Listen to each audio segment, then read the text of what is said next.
Everybody's very concerned about these superhuman coders and AI taking over the world by 2027. I'm more concerned about who's telling it what to think. So the 2027 AI report was built by a variety of different, very notable researchers and leaders around risk analysis in AI.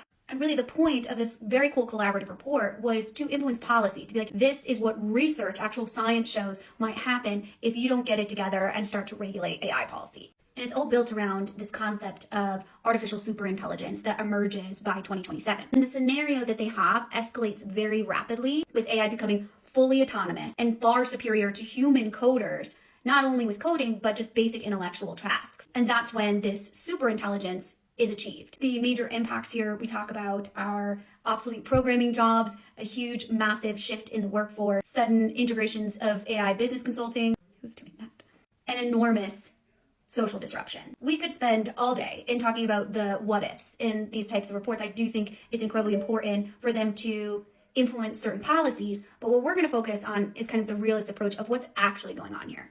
So while everyone's talking about what AI should and shouldn't do, I'm over here watching behind the scenes, because I've seen it happen so many times, who is writing the rules. And that is going to be the people with the most money, influence, and power. Policy doesn't shape big software. Big software, lobbying money, shapes policy. The reason why this is important is because modern businesses are in some sort of scenario of software controlling how their business works. Every great startup gets swallowed by a 3-letter acronym. Big software doesn't innovate, it acquires, right? So we see all of these AI startups. We've even seen this come out with business intelligence startups, even their competitors. What their model is, they acquire it. Look at the Oracle NetSuite situation. NetSuite wants you to believe its own brand, and maybe NetSuite is a great fit for you, but it is an Oracle parent company, right? Those are two in the same. We see the same thing with the SAP Celonis conversation, now that they have Signavio. This is who controls these types of decisions. So while we have these leading researchers say, hey, there's a huge risk around AI from a social standpoint, we need policy around that. We see these big funders of lobbyists.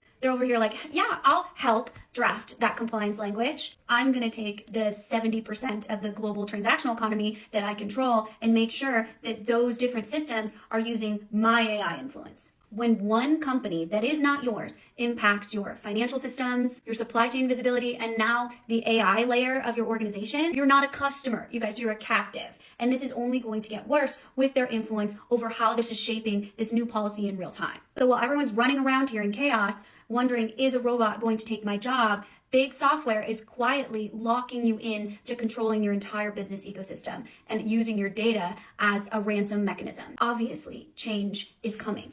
If you are a software engineer, should you be diversifying your portfolio? For sure, no question about it. But in my humble opinion, the biggest risk to your progress, your business, and society isn't smarter machines, okay? It's the people that are behind the curtain pulling the purse strings. As always, you guys, it doesn't matter what I say. It matters what's best for you and your business. And most importantly, talking about this. It's so critical, especially in this time of policy being made right before our eyes. This channel is built around bringing transparency around what's happening behind big software. So I love this question. Thank you for asking. If you have more questions, I'm always happy to do a deep dive on what's actually happening and most importantly, how it affects you. Not so much about the shock and awe headlines, but what is it going to be like for your business, your work life, and just your overall human experience. Definitely tell me what you think in the comments. I don't care if you agree with me or disagree. The importance is that we're having dialogue around what's really happening out there.